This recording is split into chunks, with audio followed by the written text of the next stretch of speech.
एका 13.5-14 वर्षाच्या मुलीचं लग्न झालं. गोडशी मुलगी आहे, सुंदर आहे.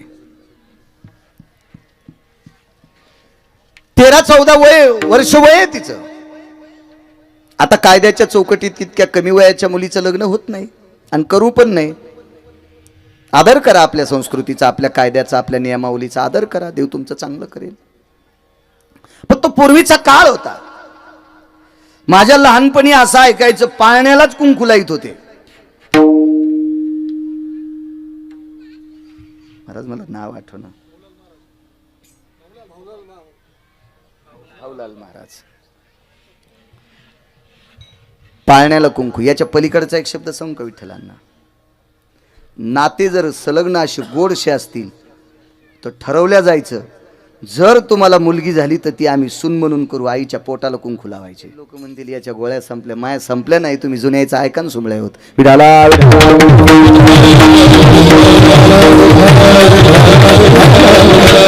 एखादा म्हणेल याला काही डोकं आहे का नाही, पोटाला कुठं कुंकू लाव. जुना ऐका ना, जाणं जुन्या लोकांकडं, जा आपल्या आजीकडं, जा आपल्या पणजीकडं, सांगेल तुम्हाला ती जुना इतिहास.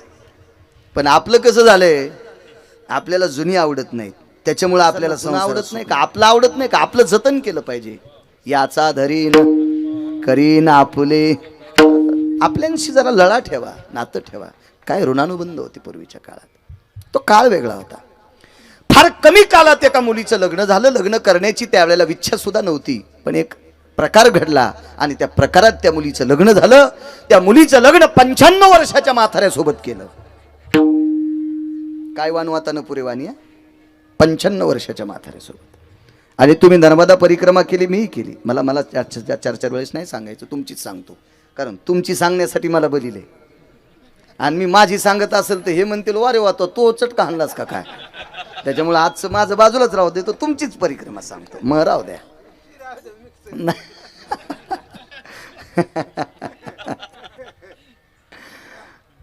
95 वर्षाच्या म्हाताऱ्यासोबत लग्न झालं. मुलीचं वय 14, नवरदेवाचं वय 95 वर्ष. दुसरी गोष्ट सांगतो, विठ्ठलांना नवरदेवाला दिसत पण नव्हतं. डोळे फुटलेली होती बरं का बा. दत्तू काका डोळे फुटलेली होती. सानप काका, तुम्हाला स्वतःच्या मनाची शपथ आहे, राग येऊ देऊ नका माझा. फक्त 15 सेकंदापुरता असा विचार करा ना, आपली 14 वर्षाची मुलगी डोळे नसलेल्या 95 वर्षाच्या म्हाताऱ्याला दिली. तुमचं हृदय जर नाही रडलं तर मला बाळा म्हणू नका. देऊ शकतो आपण? नाही देऊ शकत. म्हणे नवरियाना रांड. काय महाराज, कसं शक्य? श्रुती मानेल का? अंतकरण मानेल का? पण मोठ्या भावयुक्त अंतकरणाने, तिळा इतका अंतकरणात दुःख न ठेवता बापानं पोरगी त्या म्हाताऱ्याला देऊन टाकली. दोन्ही पुरावे देतो. काय वानवात. लग्न झालं, मुलगी वाटे लावायचा प्रसंग झाला. ती मुलगी मालकासोबत त्या रथात, काय वाहन असेल, हे गाड्या तर नव्हत्या त्या काळाला, ती त्या रथात बसलेली आहे. आणि रथ निघणार, बागदोर ढिला झाला. तेवढ्या अवकाशात तिनं हळूचकन रथातनं खाली उतरलेली आहे. आईचं दर्शन घेतलं. त्याच्या अगोदर घेतलंच होतं, पण घेतलं दर्शन. आईनं अलगद उचलली आणि हृदयाशी लावली. आईनं तिला कुरवाळलं. जा माय, जा बाई, तू जा जा. आई ग, मी जाणार आहे. एक बोलू का तुला?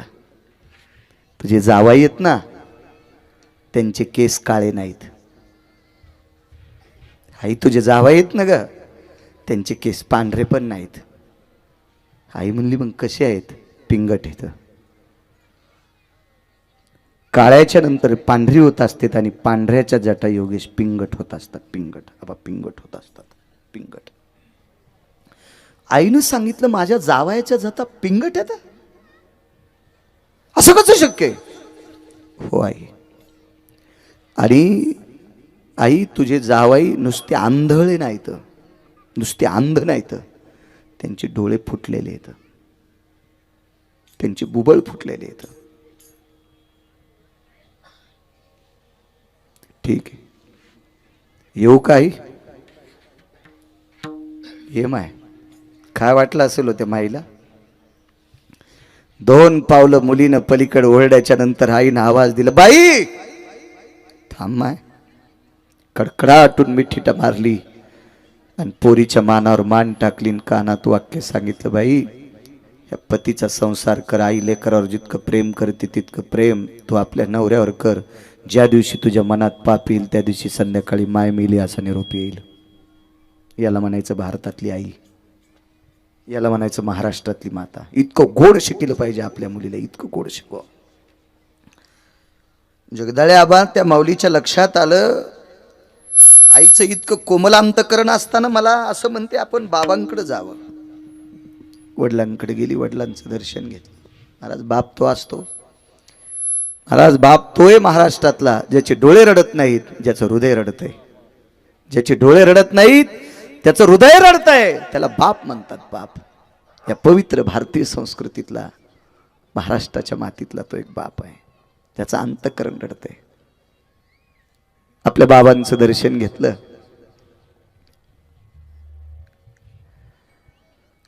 तोंडावून हातानं खुरवाळलं, पायी जातेस तू आता? हो येते बाबा. बाबा तुम्हाला माहिती आहे काय ग, आपल्या जावायचं वय काय? हो माय मला माहिती आहे, मला माहिती आहे. मी जाणून बुजून तुझं लग्न लावून दिले त्यांच्यासोबत. वेगात सांगितलं, बाई आपल्या पतीची सेवा करत असताना तिला इतकं सुद्धा पाप येऊ देऊ नकोस. आणि आदा कदा तुझ्या मनात जर नवऱ्याविषयी पाप आलं तर त्याच रात्री तुला निरोप येईल तुझा बाप मृत्यू पावला. रथात बसली, आपल्या मालकासोबत गेली. दिव्य आश्रमात राहत होती. महाराज राजकन्या आहे ती, राजकन्या. हा ह्या टपऱ्या टोपऱ्या घरात राहणारी नाही, ह्या 400-500 सिमेंटाच्या थैल्याच्या बंगल्यात राहणारी नाही, राजकन्या, राज हवेलीत. हो, जिच्या नगरीमध्ये गाईला बरमाटी सागाच्या माड्या होत्या, बरमाटी सागाच्या, ज्या लाकडात तोंड दिसावं आरशासारख्या, अशा लाकडाच्या माड्या गाईला होत्या. गाईला एवढ्या वैभवात राहणारी पोरगी पर्णकुटीत राहू लागली. आश्रमाच्या पर्णकुटीच्या बाहेर एक झाडाखाली एक मांडव केलेला आहे, लाकडी मांडव. त्याच्यावर गवताचं आच्छादन केलेलं आहे आणि त्याच्या खाली चूल आहे. आणि त्या चुलीवर पहाटेच्या प्रहरी 8:30 वाजता ती स्वयंपाक करते. काय वानवाता न पुरेवानी. आणि स्वयंपाक करत असताना एक महात्मा आलेले आहेत. महात्मा अलीकडच्या तटाला, ज्याला आपण उत्तर तट म्हणतो, उत्तर तट, उत्तर तटाला खरं नाव आहे पितृतट. हो, कारण पितृतट कशा करता, काही काही माणसं नाही म्हणते बापा बापा मायबापच आठवले, ओ इतकी बेजारी झाली, इतकी बेजारी. शुलपाणीचं जंगल चढत असताना नुसते मायबाप आठवत नाहीत, वरचे पित्र पण आठवतात. विठाला विठाला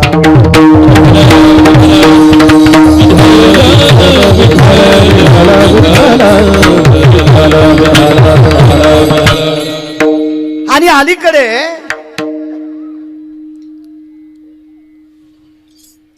शुलपाणी जंगल संपल्याच्या नंतर गोरा कॉलनी म्हणणे काय बद्रिका आश्रम नावाचा सुंदरसा आश्रम आहे मयेच्या तीरावर.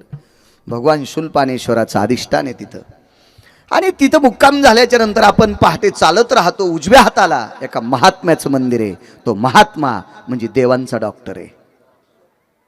त्यांचं नाव आहे अश्विनी कुमार.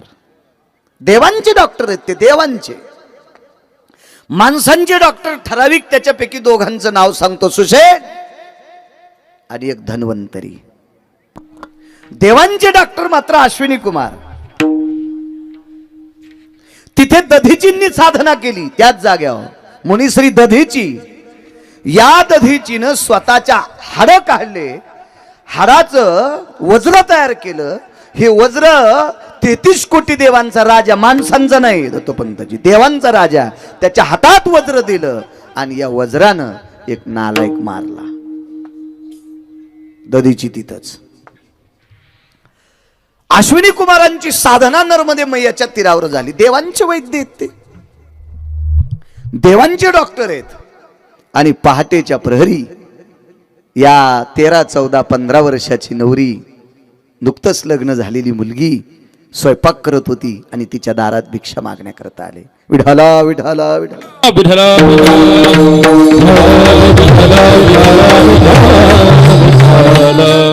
स्वयंपाक करत असताना आलं काली भिक्षां देहि मा. डोळ्यावरची पाप नवरी उचलली आणि पाहिलं. महाराज, स्त्रीचं बघणं कसं असं माहिती तुम्हाला? स्त्रीने परपुरुषाकडे बघत असताना मानच उचलायची नाही. ओळखायचं असेल तर फक्त पापण्या उचलायच्या. हे भारतीय संस्कृतीतल्या स्त्रीचं वागणं आहे, भारतीय स्त्रीचं. हा, आता तुम्ही कशा वागता, कसे पदर घेता, हा, तुम्हाला ज्ञानोबा आहे, तुकोबा आहे, किती मानतील, किती पाठी उघड्या ठेवता, आता हे ज्याचं त्यानं ठरवायचं. पदर नका घेत जाऊ, कारण तुमच्या इथं खेळा ठोकलेला नाही ना, त्याच्यामुळे पदर अडकायचे नाही. मी तितकाही आग्रह करणार नाही, पण मी नेहमी सांगत असतो, महाराष्ट्राच्या मातीतल्या स्त्रीने आपली पाठ मात्र परपुरुषाला दिसू दिली नाही पाहिजे. इतकं जीवन जपा. देव तुमचं कल्याण करील, तुमचं कल्याण करील, कल्याण करील देव. माझ्या बहिणींनो, माझ्या आईंनो, कल्याण करील तुमचं. कारण आपण फार पवित्र राज्यातले आहोत. या पवित्र देशाची श्रीमंती तुम्ही आहात. राज्य, राणी व संपत्ती, एवढं मोठं टोक तुमचं आहे. त्याच्याकरता चुका करता कामा नये. नुसत्या डोळ्याच्या भुवयावरी लोटल्या आणि पाहिलं साधू आहे. आबा, खरं तर जीवनात हे शरीर दुर्लभ सांगितलं, शरीर नरदेह दुर्लभ सांगितला. पण हे आदा कदा शरीर जर पापपुण्य समान समी, मग पावी जे कर्मभूमी. पाप आणि पुण्य अन्ना समान असेल तर मानवी देह भेटतो. पण मानवी देह जर भेटला आणि साधू जर नाही भेटला तर आपल्यात आणि उसातल्या डुकरात काही फरक नाही. जनावरात आणि आपल्यात काही फरक नाही. साधू भेटला पाहिजे, आणि साधू अवघडे भेटणं. बघू अवघड. मी महाराष्ट्रातल्या मावल्यांचं फार कौतुक करत होतो. मी स्वाभिमानानं सांगायचो, माझ्या महाराष्ट्रातल्या मावल्या डोकं भरून पदर घेतात. दोघं साक्षीला आहेत. हरदा जिल्ह्यामध्ये बायका अशा पदर घेतात, त्यांचं कपाळच दिसत नाही. आबा, मी डोळ्यानं पाहिल्या. 500 कोटीची मालकीन, मसाल्याची कंपनी घरी, 500 कोटीची मालकीन. मला खोळ्या घेऊन माझा ड्रायव्हर आलता, अजय बी एकदा आलता. तर 500 कोटीची कंपनी ज्याच्याकडे, त्या घरच्या बाईनं आम्हाला वाढताना असा पदर घेतला होता, आम्हाला हात धुस तर तिचा पदर पडायला पाहिला नाही. त्या दिवशी लक्षात आलं, बाळू, महाराष्ट्राच्या बाहेर सुद्धा फार महाराणा प्रतापाची संस्कृती जपणाऱ्या बायका आहेत. विठाला विठाला.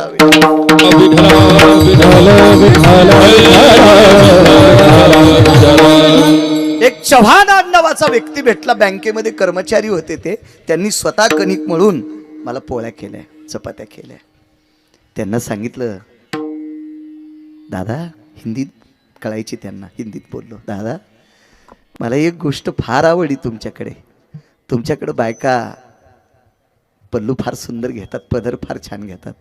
त्याचे डोळे भरून आले आणि त्यानं सांगितलं, आमच्या मावल्या महाराणा प्रतापाची संस्कृती जोपासतात. आमच्या मावल्या मातोश्री पद्मिनी मातेची संस्कृती जोपासतात. काय काय माझ्या माईंनो, तिथं गेल्यावर लक्षात आलं, माझा गर्व शमन झाला. मी फक्त आपल्या महाराष्ट्रातल्याच बायकांना मानत होतो की काय महाराष्ट्रातल्या बायका.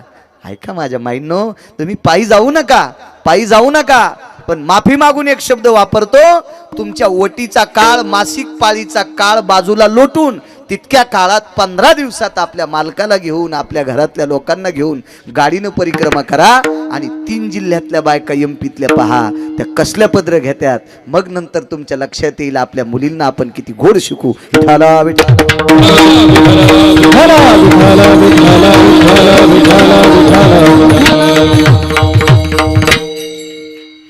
लक्षात आलं बा. गोड गोड गोड गोड गोड गोड सात्विक. डोळ्याच्या पापण्यावर हे केल्या, पाहिलं तर साधू आहे. अंतकरण भरून आलं, उद्धार करणारा साधू भेटलाय. कशाहून लक्षात आलं बा. पहाटेच्या पूर्वेकडे बघत असताना सूर्याचं तेज साधूला नमस्कार करीत होतं, एक अण्णा. आणि दुसरी गोष्ट, साधूचे पाय आधार होते, जमिनीवर टेकलेलेच नव्हते. हा साधू आहे. अश्विनी कुमार. तोंडातून शब्द नाही, काय नाही, भाकरी चालूच होत्या. वरी भवाया करून साधू पाहला, तपासला आणि त्याच भवाया खाली दाबल्या म्हणजे साधूला नमस्कार केला. तुम्हाला एक सांगू का, आती लोटांगण घालणं म्हणजे लय लय परमार्थिकाचा आव आणायला हे सोंग बी नाही. माणसाचं मन लवलं पाहिजे, मन मन मन लवलं पाहिजे पुढच्याकडे. हा, सोंग करणं आपल्या संप्रदायात येथे नाही खोटा चालत पर्याय. सोंग नाही चालत. अहो, नाटक चालत नाहीत तर आपल्या पवित्र संप्रदायात नाटक चालतात का कुठं? मन लावलं की काम संपलं. मन लवाव, मन मन. पापण्यानं प्रणाम केला. काय आदर्श असेल महाराज. प्रणाम केला. भिक्षाम देही दुसरा शब्द पडल्याबरोबर जेवढ्या टोपल्यात भाकरी होत्या त्या भाकरी हातात घेतल्या. टोपला हातात हे डाव्या, त्याच्यात भाकरी आहेत. तुळशीचा वटा जवळच होता, त्या वट्यावर तुळशीचं वृंदावन होतं. त्या वट्यावर चढली, त्याच्यातले दत्तोपंत 2 पानं तोडले, त्या भाकरीवर तुळशीचे पानं टेकले आणि साधूच्या झोळीत टाकले. एकादशी वगळता आपल्या सर्व देवता तुळशीच्या पानाशिवाय नैवेद्य घेत नाहीत. विठाला विठाला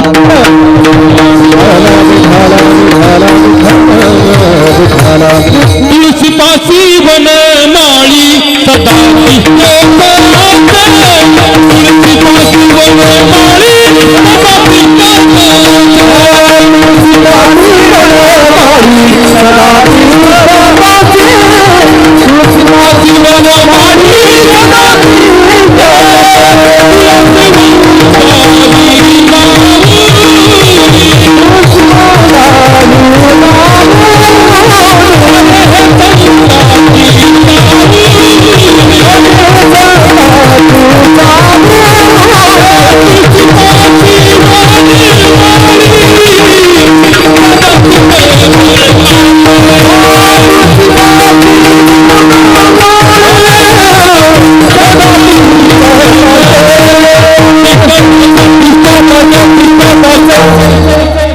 तुळशीचं पान ठेवलं. भिक्षा देऊन टाकली. कोण साधू? उत्तर तटाला तपश्चर्या केलेलं ठिकाण, नर्मदेच्या तीरावर उत्तर तटाला अलीकडे घोर साधिष्ठान. प्रणाम केला. गळ्यातलं मंगळसूत्र पाहिलं, पायातले जोडवे पाहिले, कपाळावरचं कुंकू पाहिलं. आवाज दिला, माय कपाळाचे मालक कोण आहेत? या पर्णकुटीत साधना करतात. लोटलं ताट व पर्णकुटीचं. पाहिलं, आनंद मन भरून आलं.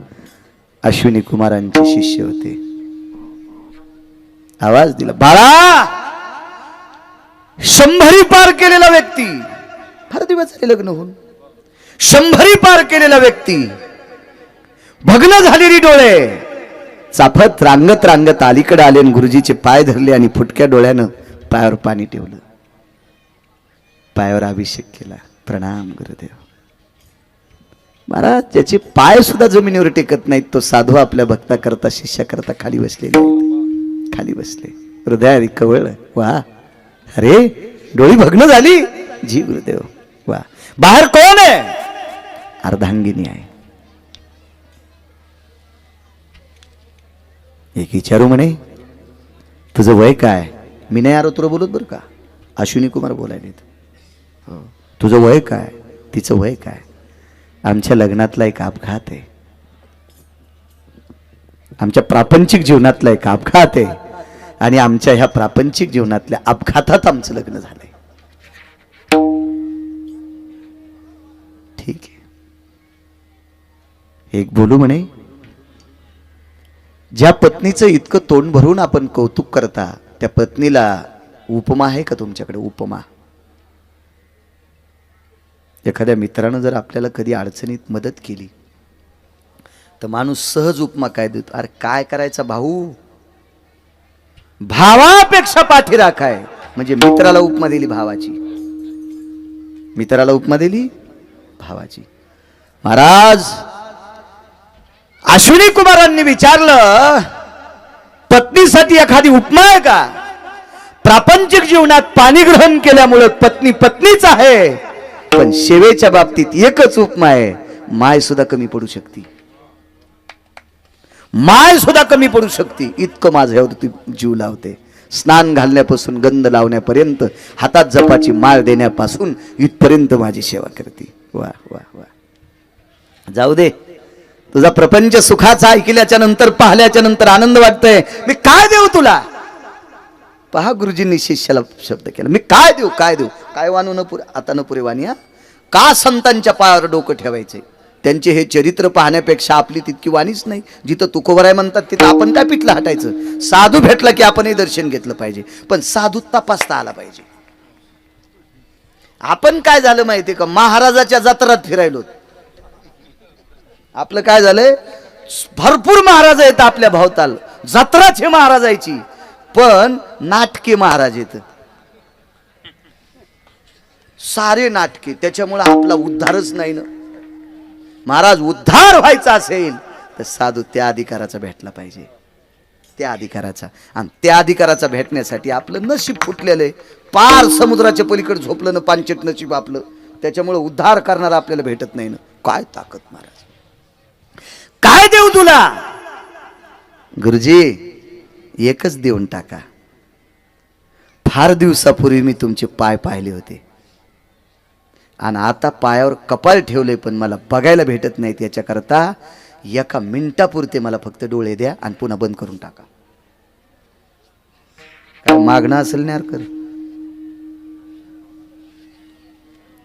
फक्त तुमचे पाय बघण्यासाठी एका मिनिटापुरते, अर्ध्या मिनिटापुरते, 10-15 सेकंदापुरते मला आबा डोळे द्या. इतकं मागितलं. 2, 4, 6 आणि 9, 18 ह्या वेगवेगळ्या वनस्पती एकत्रित केल्या. त्या कुठल्या, त्याचं द्रावण काढलं, पाणी चाळून घेतलं, एका वाटीत एका पाणी घेतलं, त्या पाण्यामध्ये वस्त्र किंवा कापूस बुडवला आणि त्या कापसाचे बोळे आपल्या शिष्याच्या डोळ्यावर ठेवल्याबरोबर वरचं पापण खालच्या पापणाला चिटकते. इतक्या टायमात शिष्याला हरणासारखे डोळे आले, येऊन गेले डोळे. प्रसन्न मुद्रेनं गुरुजींना पाहिलं आणि सांगितलं, गुरुजी आता तुम्हाला पाहलंय, आता पुन्हा जगातलं काही पाहायचं नाही, मला आंधळ करून टाका. पण गुरुजी होते अण्णा, ते देवाचे वैद्य होते. त्यांनी सांगितलं, मी ज्याला डोळे दिलेत का त्याचे मेल्यावर जळत येत, तोपर्यंत तो आंधळा होत नाही. आता डोळे बंद होत नाही. काय गुरुजी तुमची कृपा आहे. गुरुजींना पुन्हा एकदा विचारलं, ऐका संक्रांत माझ्या माईंनो, परवाला संक्रांत झाली ना 14 तारखेला. हा, कशा पोळ्या खाल्ल्या आपण एकादशीच्या दिवशी पूर्णाच्या. हा, आणि आयवाचा सण आहे आबा. एकादशीच्या दिवशी आली मग काय होतंय? वर्षाला एकदा सक्रात असती, एकादशी 24 असतात, मग एक मोरडी मग काय होत असतंय? काय नसतं एवढं. नवऱ्यासाठी एकादश सोडायची असती, आहे का नाही माझ्या माईंनो? हा, कोणी कोणी सोडली? हातावरी केले दोघी तिघीनं. वा वा वा. तुम्हाला चंद्रभागेत पुरलं तरी मोक्ष नाही. एक नंबरच्या वाहतुळी तुम्ही एकादशी सोडणाऱ्या. विठाला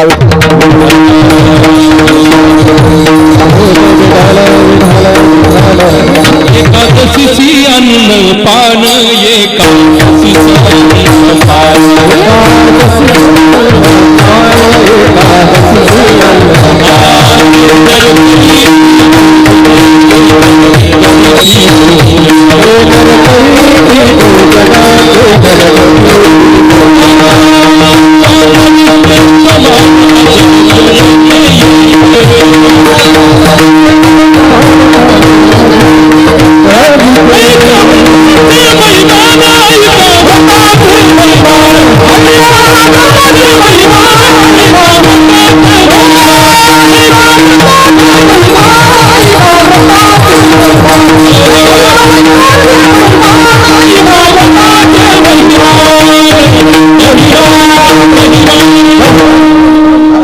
एकादशीचा पर्व काळ आहे माझ्या माईंनो. एखादी आजारी स्त्री असेल, गरोदर स्त्री असेल, एकादशी धरू नकोस. वैद्यकीय सल्ला झाला असेल तुला, धरू नकोस. पण एकादशीच्या दिवशी जर गोरखाबा संक्रांत आली तर पूर्णाचा नैवेद्य सुगडेला दाखवू नये, इतकं मात्र नियम पाळायचा. विठाला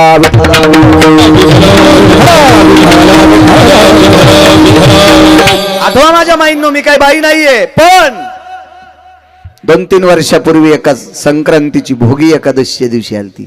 आठवा. शिक्षण माझं कमी आहे, पण आठवा. तुम्ही कुंकू लावताना मालकाच्या नावानं आठवा, भोगीचा पर्व काळ एकादशीच्या दिवशी आलता. बऱ्याच कीर्तन भागवत ऐकणाऱ्या बायकांनी सुद्धा एकादशीच्या दिवशी बैंगन खाल्ले. किती महाराज मेल्यावर सुधरतान माझ्या माईनो. विठाला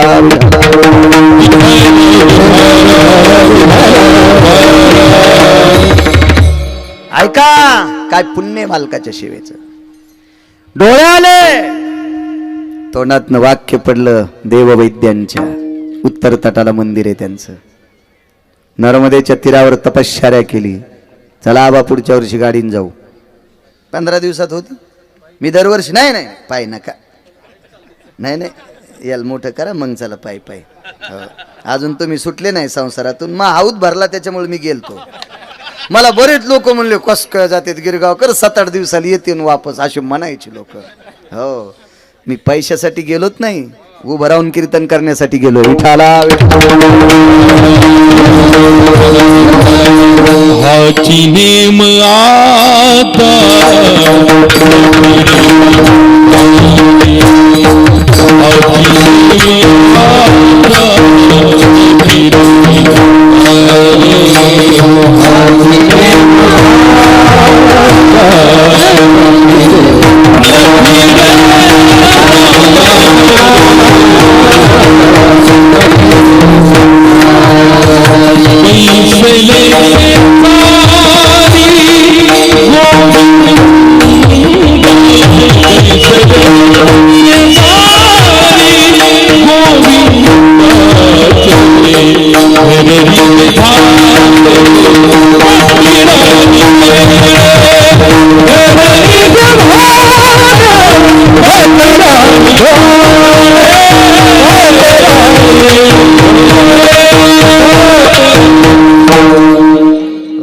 गुरुवरे शिवगिरी बाबांनी सांगितलं काही काही अनुभव आपल्या अंतकरणात ठेवायचे. मगाशी बोलून गेले शिवगिरी बाबा.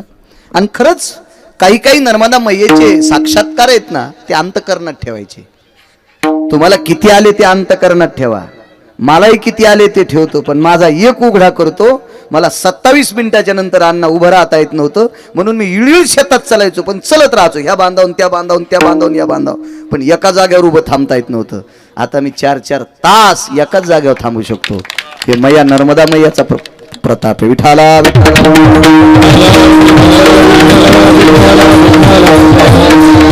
आणि माझ्या गोळ्या सुद्धा संपल्या कमरेच्या. बळजींच्या गोळ्या सुद्धा संपल्या. मला हिवाळ्याच्या दिवसात उन्हाळी लागत होती, इतका गोळ्याचा पावर होता. कंटाळून जायचो मी, कंटाळून.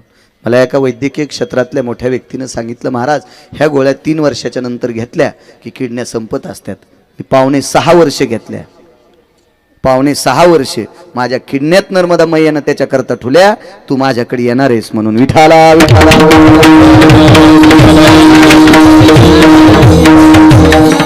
मगाशी शिवगिरी बाबांनी सांगितलं एका स्नानाचं पुण्य काय, तिथल्या आचमनाचं पुण्य काय, आपण सर्वांनी ऐकलं. तर तुम्हा दोघांना सांगतो, तुम्ही दोघांना परिक्रमा केली, हे तुमच्या पूर्वजांचं पुण्य तुमच्याकडे होतं म्हणून तुम्हाला करता आली. पूर्वजांचं पुण्य. चांगलं करण्यासाठी वरच्यांचा आशीर्वाद लागतो, कधी बी लक्षात ठेवा. हो, ज्या वेळेला आपण चुकीची कामं करतो का, आहा कथा त्याचे करीती पितरन वंशी दुराचारी पुत्र झाला. आपण चुकीचे काम करायला लागलो की समजायचं वरचे आपल्यावर कोपले, चल कर चोऱ्या चोट्या. विठाला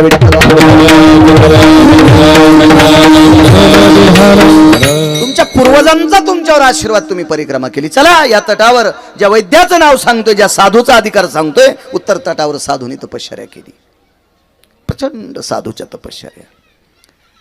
रावणानं किती तपश्चर्या करावी, रावणांच्या मुलांनी कुठं तपश्चर्या करावी. प्रत्येक ठिकाणी प्रत्येक रावणाच्या मुलांचे, रावणांचे, ब्रह्मदेवाने केलेली तपश्चर्या, प्रत्येक देवतेनांना तपश्चर्या केलेली ठिकाण. 2.5 ते 3.5 हजार शिवलिंग आहेत स्थापित.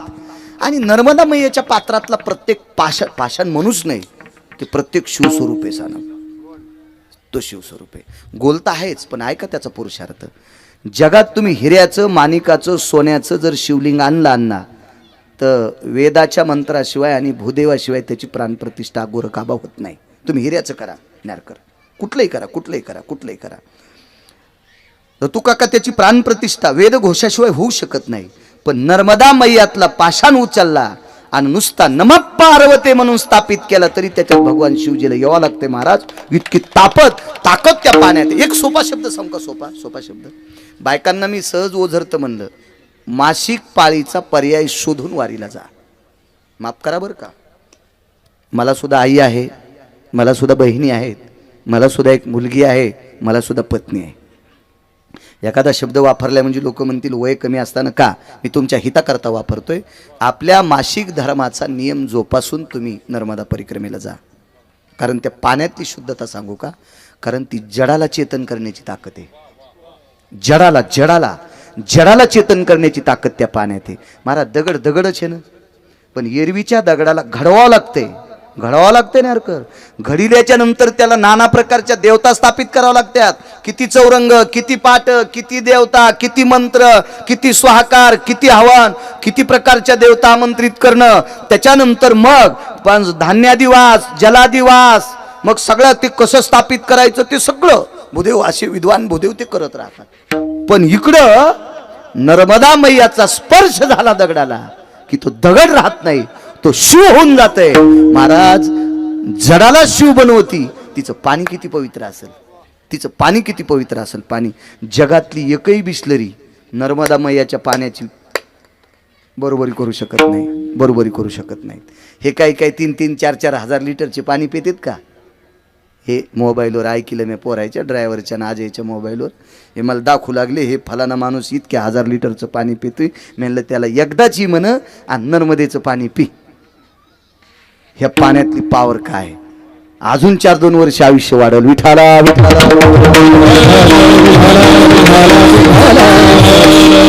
मी नर्मदा मैयाचं पात्र. आता रोज तर मैया भेटत नाही आपल्याला, कधी काठानं, कधी 3 किलोमीटर, कधी 4 किलोमीटर असं चालावं लागतं. नर्मदा मैयाचं पात्र दिसलं की कमलंडू भरून घ्यायचा, आणि पात्र लांब गेलं, पाणी संपलं की मग बॉटल घेऊन प्यायचं. मात्र जवळ गेलं की मात्र तेच पाणी. आपणच नाही, जगदाळे आबा कोट्याधीश लोक पेतात. आदरणीय महाराज कोट्याधीश लोक पेतात, कोट्याधीश लोक पेतात, अब्जाधीश लोक पेतात. कारण त्या पाण्यामध्येच एक सत्व आहे. एक दुसरं कारण सांगू का, नैसर्गिक दृष्ट्या विज्ञानाच्या दृष्टिकोनानं मध्य प्रदेशमध्ये 40% जमीन आहे म्हणजे पिकवायच्या लायकीची, आणि बाकी सगळं जंगल आहे. म्हणून प्रत्येक झाडाच्या महाराजजी मुळ्यातून आलेलं पाणी हे पाणी नसून ते अमृत आहे. आणि ही जी काही महात्मे आहेत, गुरुवर्य पूज्यश्री दादा गुरु म्हणून, पूज्यश्री स्वर्गीय शिवस्वरूप सियाराम बाबा यांनी आयुष्य पाण्यावर काढलंय. कारण नर्मदा मैयाच्या पाण्यातच त्यांना अमृत मिळते, नर्मदा मैयाच्या पाण्यातच त्यांना दूध मिळते, नर्मदा मैयाच्या पाण्यातच सर्व पदार्थातला आहार, शाकाहार त्यांना त्याच्यात भेटतोय. इतकी त्या पाण्यात ताकद आहे. पण तितका भावही लागन तुमचा. विठाला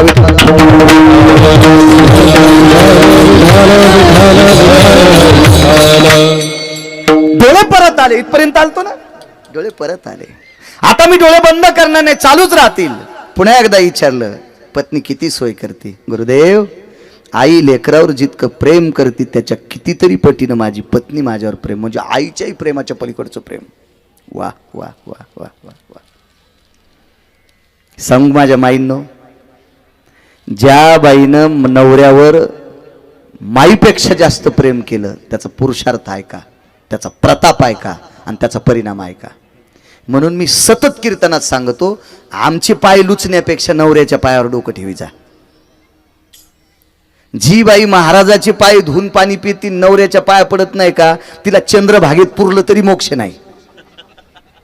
हो, उलट उलट उलट ती दिसल्या गो हत्या समम पापा. हो, जी नवऱ्याचं दर्शन घेते का महाराज, ती बाई जर दिसली ना बा, तर काशीतल्या मालकाचं दर्शन झालं, अनुभूती होती. पंढरपुरातल्या मालकाचं दर्शन झालं, अनुभूती होती. कारण गिरगावचा बाळ्या बोंबलती म्हणून ऐकू नका, तिची देवा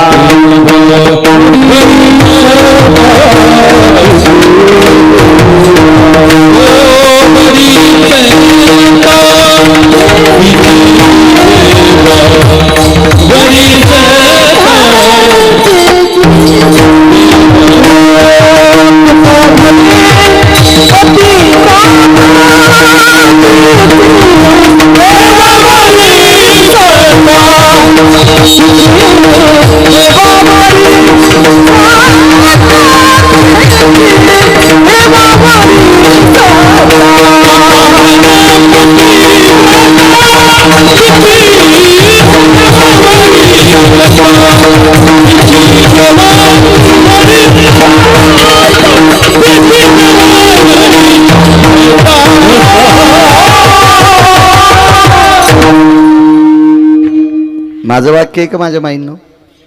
जी नवऱ्याचं दर्शन घेते तिची माणसावर सत्ता असेल नवल नाही, दोन्ही देवावर तिची सत्ता आहे. काशीतले मालक आणि पंढरपुरातले मालक तिचं ऐकतात. एक सांगू का तुम्हा दोघांना? आता तुमच्या दोघांच्या धर्मपत्नीनं तुमच्या दर्शनाच्या व्यतिरिक्त जगातल्या कोण्याच महाराजाच्या नाही पाया पडत तरी चालतंय. इतके तुमचे पाय पवित्र झालेत. 3600 किलोमीटर पाय चाललेत आणि ते तंबाखू आणायला दुकानावर नव्हते गेले, ते गुटखा आणायला टपरीवर नव्हते गेले, हा ते साखरपत्ती किराणा आणायला एखाद्या दुकानावर नव्हते गेले, ते फक्त नर्मदा मैयाच्या तीरावर चाललेले तुमचे पाय आहेत. इतके पाय पवित्र आहेत.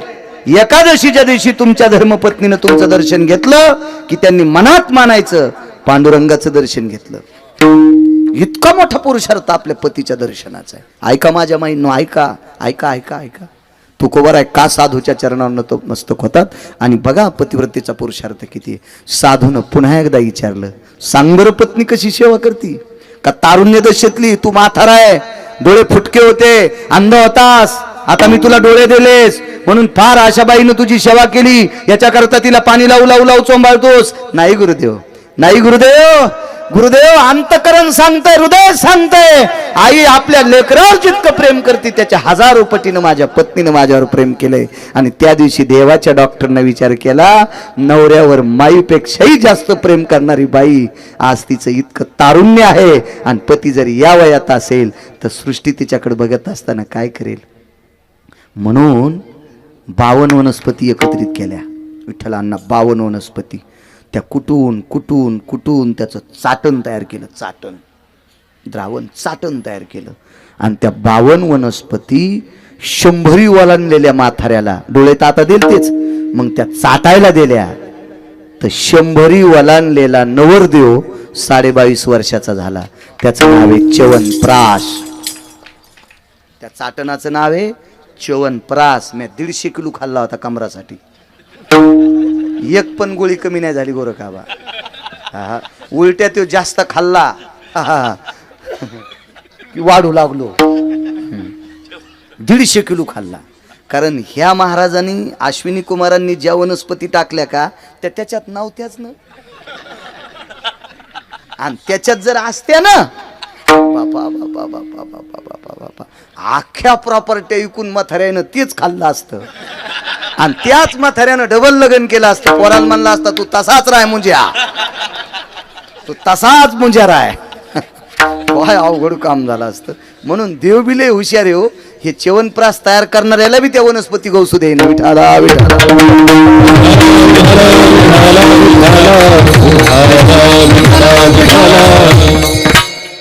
च्यवनप्राश लक्षात घ्या माझ्या माईंनो.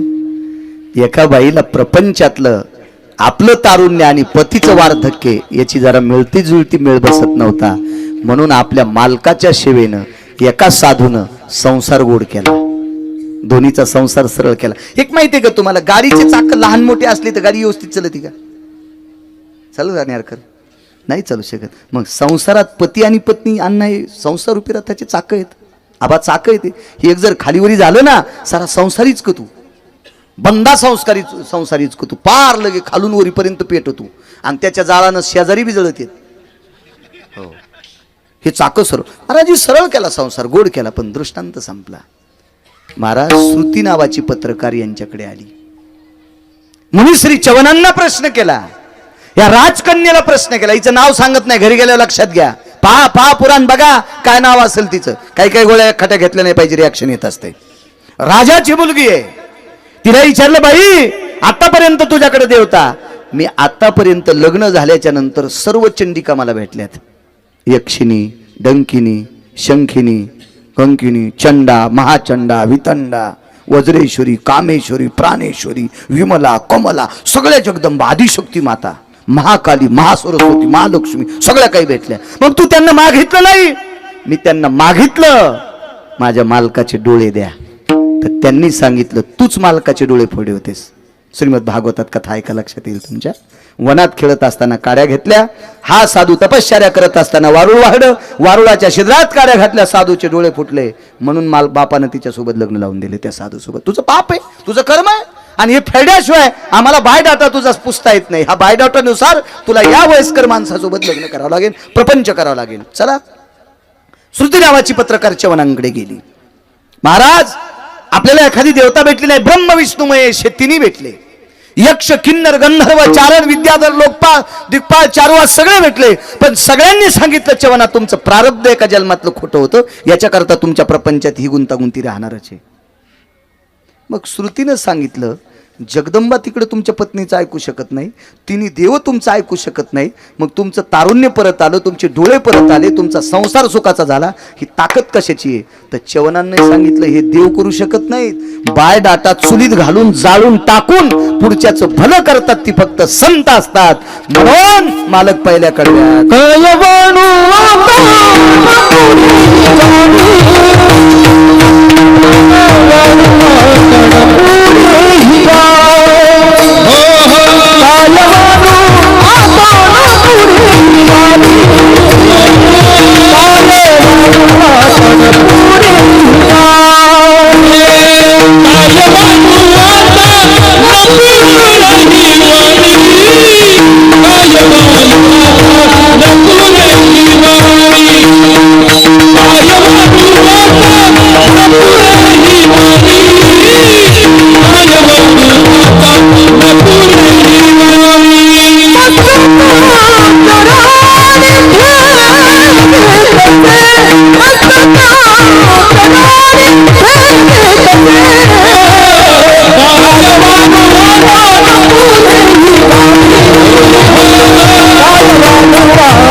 माणसं जेवायचे 9:30 वाजलेत. आता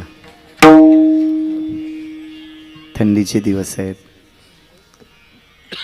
10 मिनिटात एक पुरावा सांगतो, अण्णा नाराज होऊ नका, मग पूर्णविराम करतो. 10 मिनिटात साधूची व्याप्ती काय? का तू खूप बरा आहे? साधूच्या चरणावर नतमस्तक होतात. महाराज, प्रारब्ध बदलायची ताकद साधूत आहे. देव नाही बदलू शकत, त्याला त्याचं नाही बदलता आलं. सो देव ज्या वेळेला जीव दशेला येतो का, त्याला त्याचं प्रारब्ध त्याला बदलता येत नाही, ते तुमचं काय बदली नाही.